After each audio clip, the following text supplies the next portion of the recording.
Hello class, welcome to lead school online class. तो गए तासिका में हमने यह कविता पढ़ी थी कि वानर से मानव तक। यहाँ पर हमने देखा था कि जो वानर होता है, जो चिपैंजी नामक बंदर है, उस बंदर की उत्पत्ति कहाँ से हुई, फिर पहले बंदर कहाँ रहा करते थे, उनकी पहले आज़ादी कैसी थी, क्या खाया करते थे, और वह ज़मीन पर नहीं बल्कि वह पेड़ों पर ही अपना गुजारा करते थे। चाहे कितने भी मौसम वहाँ पर बदले, वह ज़मीन पर नहीं आया करते थे। तो हम अभी आगे की कविता को पढ़ेंगे। पृथ्वी पर जीवों की फिर खूब बड़ी जब आबादी, नहीं रही खाने पीने की पहले जैसी आबादी।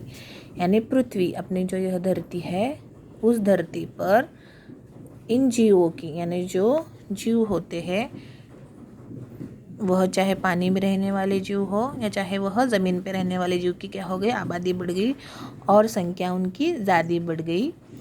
तो खूब बड़ी जब आबादी यानी जो संख्या होती है, जनसंख्या होती है, वो बढ़ गई। नहीं रही खाने पीने के पहले जैसी आबादी, यानी पहले जैसे इस पेड़ से उस पेड़ छलांगे लगाना, मन चाहे जहाँ रहना, खाने पीने की पूरी आज़ादी थी, तो अभी वह कम होने लगी। क्यों? क्योंकि पहले संख्या यह कम थी, तो अभी ज़्यादा हो गई। इस कारण वहाँ पर उन्हें खाने की भी बहुत पहले जैसी आज़ादी उनकी नहीं रही, उनकी स्वतंत्रता वहाँ पर छीन ली गई।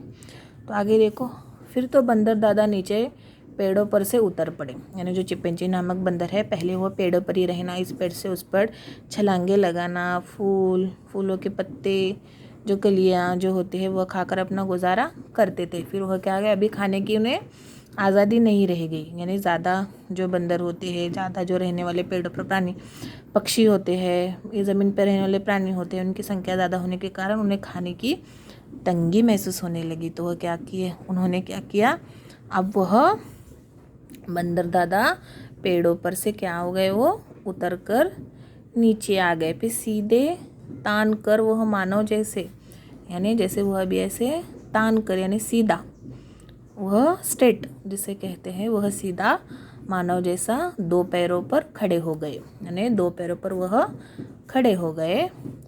फिर उंगली और अंगूठे के बीच लगे पकड़ने चीज़ों को, यानी हाथों की जो उंगलियां होती है, पैरों के जो अंगूठे वगैरह, उंगली और अंगूठा और उंगलियां जो होती हैं, उनके बीच, जो उंगलियां के बीच में वो ऐसे पकड़ने की कोशिश करने लगे।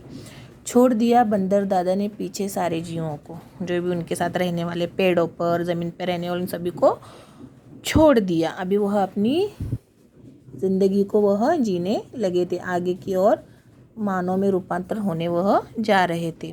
बंदर से ही मानव की होती शुरुआत कहानी, यानी बंदर से ही क्या हो गई, मानव की यह उत्पत्ति हो गई। तो वहाँ से क्या हो गई, अब वह कहानी शुरू हो गई। बात नहीं पर ताजी है, ये लाखों साल पुरानी है। यानी अभी नहीं, ताजी नहीं तो लाखों, यानी पहले से ही कहा जाता है कि जो यह बंदर की उत्पत्ति है, यह बंदर की उत्पत्ति और यह मानव की उत्पत्ति बंदर से ही हो गई। यह अभी नहीं, ताज़ी कहानी, बात स्टोरी या कहानी नहीं, तो पहले से ही कहा जाता है कि यह जो मानव की उत्पत्ति है, वह बंदर से हो चुकी है।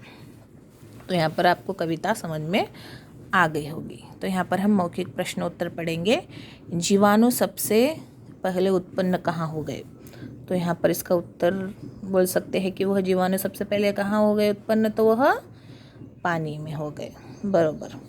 आबादी बढ़ने के कारण कौन कौन सी आज़ादी नहीं रही? यानी पेड़ों पर रहना, पेड़ों पर रहकर वहाँ पर अधिक फल वगैरह जो होती है, वह खाने की उनकी वह आज़ादी नहीं रही, खाने पीने की आज़ादी उन्हें नहीं रही।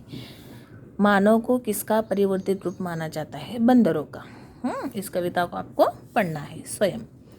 और इन प्रश्नों के उत्तर, पृथ्वी पर जीवों के विकास की कहानी कहाँ से शुरू हुई, इसके प्रश्नों उत्तर मैं आगे की इसमें PDF बनाकर आपको शेयर करूँगी। और आज का आपका गृह कार्य होगा, इन जो शब्दों को मैंने अंडरलाइन किया है, उन शब्दों को आपको 3 बार अपने कॉपी में लिखना है, और यह अर्थ वाले शब्दों को भी आपको लिखना है। धन्यवाद।